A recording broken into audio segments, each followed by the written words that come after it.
ہر سال کئی واقعات رونما ہوتے ہیں اور یہ واقعات آنے والے سالوں تک یاد کیے جاتے ہیں۔ تو پھر سال 2022 ملکی اور عالمی سطح پر کیسا رہا؟ کووڈ-19 کی پابندیوں کے خاتمے کے بعد حجاج کی بڑی تعداد نے 2022 میں حج ادا کیا۔ کرونا وائرس کی وبا کی وجہ سے گزشتہ 2 حج بہت محدود ہوئے تھے اور حاجیوں کے لیے سماجی فاصلہ برقرار رکھنا اور ماسک پہننے جیسی شرائط بھی تھیں۔ سعودی عرب کی حکومت نے پہلی بار خواتین کو بغیر محرم کے فریضہ حج کی ادائیگی کی اجازت دی۔ محمد بن سلمان کے دور میں سعودی عرب نے متعدد اصلاحات کا اعلان بھی کیا۔ فیفا ورلڈ کپ 2022 کا افتتاح قطر میں کیا گیا۔ تفصیلات کے مطابق پہلی بار مشرق وسطیٰ کسی ملک نے فٹ بال کے عالمی کپ کی میزبانی کی۔ پہلی بار فٹ بال ٹورنامنٹ کا انعقاد موسم سرما میں ہوا۔ فیفا ورلڈ کپ کی تاریخ میں قطر میزبانی کرنے والا دنیا کا سب سے چھوٹا ملک تھا۔ قطر نے ایونٹ کے لیے $200 ارب سے زائد رقم خرچ کی۔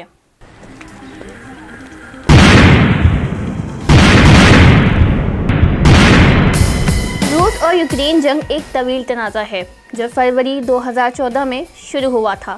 روس اور یوکرین کے درمیان میں کشیدگی خاص طور پر 2021 سے 2022 تک پھوٹ پڑی، جب یہ ظاہر ہوا کہ روس یوکرین پر فوجی حملہ کرنے پر غور کر رہا ہے۔ واضح رہے کہ روسی صدر نے جولائی 2021 میں پہلی بار یوکرین پر حملے کا عندیہ دیا تھا۔ روسی صدر نے لکھا تھا کہ یوکرین کی حقیقی خود مختاری صرف روس کے ساتھ شراکت میں ممکن ہے۔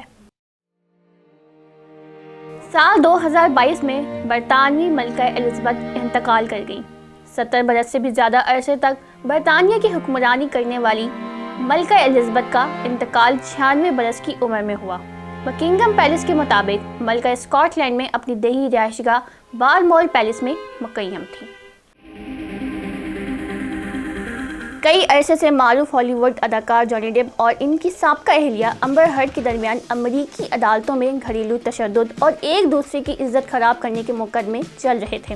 عدالت نے طویل سماعت کے بعد جانی ڈیپ کے حق میں فیصلہ سناتے ہوئے کہا تھا کہ اداکار نے اپنے خلاف تمام شواہد پیش کیے اور ثابت کیا کہ امبر ہرڈ نے ان کی توہین اور بدنامی کی۔ عدالت نے حد کی عزت کے دعوے کے تحت امبر ہرڈ پر $1.50 کروڑ جرمانہ عائد کیا تھا، تاہم جانی ڈیپ پر بھی 15 سے 20 لاکھ تک جرمانہ عائد کیا گیا تھا، جبکہ اب اس پر فلم بھی بنا دی گئی ہے۔ سال 2022 دنیا بھر میں ماحولیاتی تبدیلی کے باعث درجہ حرارت میں بتدریج اضافہ ہو رہا ہے اور سائنسدانوں نے متنبہ کیا ہے کہ زمین کو موسمیاتی تبدیلی کے باعث ہونے والی تباہی سے بچانے کے لیے فوری اقدامات لینے کی ضرورت ہے۔ اقوام متحدہ کی ماحولیاتی تبدیلی کانفرنس 2021 کا آغاز اسکاٹ لینڈ کے شہر گلاسگو میں ہوا، جہاں 200 ممالک کے نمائندے اور سربراہان نے یہ اعلان کیا کہ سن 2030 تک وہ کیا اقدامات لیے جائیں گے جن کی بدولت کرۂ ارض کو موسمیاتی تبدیلی کے اثرات سے بچایا جا سکے۔ اسی سال سابق جاپانی وزیر اعظم ایک سیاسی تقریب میں قتل ہوئے۔ پولیس کے مطابق قتل ایک مخصوص تنظیم کے ساتھ رنجش کی وجہ سے کیا گیا۔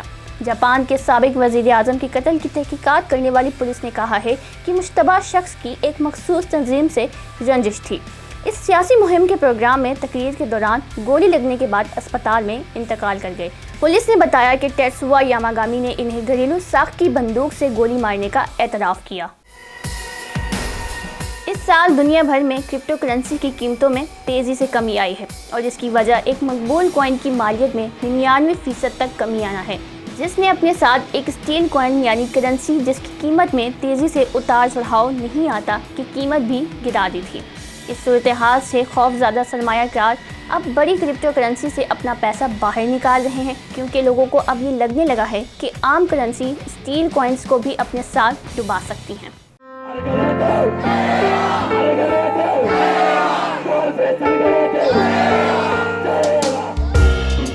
سری لنکا سیاحوں کی جنت شمار کیا جاتا ہے، لیکن اب یہ دیوالیہ ہو چکا ہے۔ جنوبی ایشیا میں پاکستان ہی ایک ایسا ملک ہے جو غیر ملکی قرضوں کی ادائیگی کی شدید دباؤ میں ہے، جس کے بعد 2022 میں سری لنکا نے خود کو دیوالیہ قرار دیا۔ سری لنکا $51 ارب کے غیر ملکی قرضے میں ڈوب گیا تھا، جس کی وجہ سے عوام کو خوراک، ایندھن اور دیگر ضروری اشیاء کی شدید قلت کا سامنا رہا۔ سری لنکا کے بعد پاکستان میں کئی سیاستدانوں نے ملکی معیشت کے عدم استحکام کو دیکھتے ہوئے پاکستان کے بھی ڈیفالٹ ہونے کا خدشہ ظاہر کیا تھا۔ تو آئیے ایک نظر ڈالتے ہیں ملکی حالات و واقعات پر۔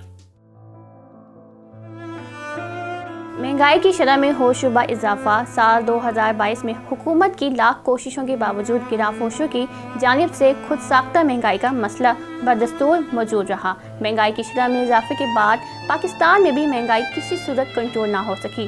پورا سال لوگ مہنگائی سے پریشان شکایات کرتے دکھائی دیے۔ بالخصوص جو دوائیوں کی قیمتیں اور اشیاء خرد و نوش کی قیمتیں بڑھیں، اس سے عام آدمی کی جیب پر کافی بوجھ پڑا۔ سال 2022 میں سابق وزیر اعظم عمران خان نے سیاست میں جو راستہ اور لہجہ اختیار کیا، شاید انہی اسباب کا فائدہ اٹھاتے ہوئے 11 جماعتوں پر مشتمل پی ڈی ایم ان کا تختہ الٹنے میں کامیاب رہی، جس کے بعد عوام کے کانوں تک بہت سی خبریں پہنچیں جن میں سائفر کا ذکر سر فہرست تھے۔ جو خبریں سائفر سے شروع ہوئیں اور توشہ خانہ کی گھڑی پر ختم ہوئی۔ سال 2022 میں پاکستان میں سیلاب نے تباہی مچائی۔ سیلاب کے بارے میں سائنسدانوں نے یہ بات واضح کی ہے کہ پاکستان دنیا کے ایک ایسے مقام پر واقع ہے جہاں 2 بڑے موسمی نظاموں کے اثرات برداشت کرنا پڑ رہے ہیں۔ ایک نظام زیادہ درجہ حرارت اور خشک سالی جیسے مارچ میں گرمی کی لہر کا سبب بن سکتا ہے، اور دوسرا مانسون کی بارشیں لے کر آتا ہے۔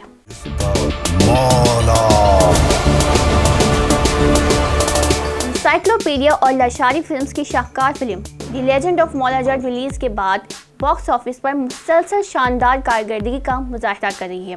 اسی سال دی لیجنڈ آف مولا جٹ باکس آفس پر 200 کروڑ روپے سے زائد کا بزنس کرنے والی پہلی پاکستانی فلم بنی۔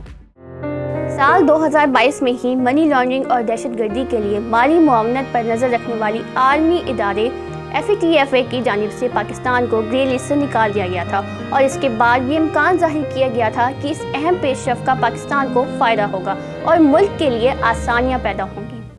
سال 2022 میں رکن قومی اسمبلی عامر لیاقت حسین کراچی میں انتقال کر گئے۔ عامر لیاقت حسین کو تشویشناک حالت میں نجی اسپتال منتقل کیا گیا تھا، جہاں ڈاکٹرز نے طبی معائنے کے بعد عامر لیاقت کے انتقال کی تصدیق کی تھی۔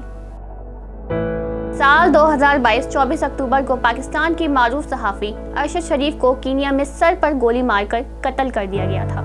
سال 2022 عالمی اور بالخصوص پاکستان کے لیے مہنگائی میں اضافہ اور سیاسی عدم استحکام جیسے مسائل میں گھرا رہا، لیکن ہم دعا گو ہیں کہ آنے والے سال کا طلوع ہوتا سورج پوری دنیا اور بالخصوص پاکستان کی ملکی معیشت کے لیے ایندھن ثابت ہو۔ ابھی نیوز کے ساتھ کائنات عباس کو دیجیے اجازت۔ اللہ حافظ۔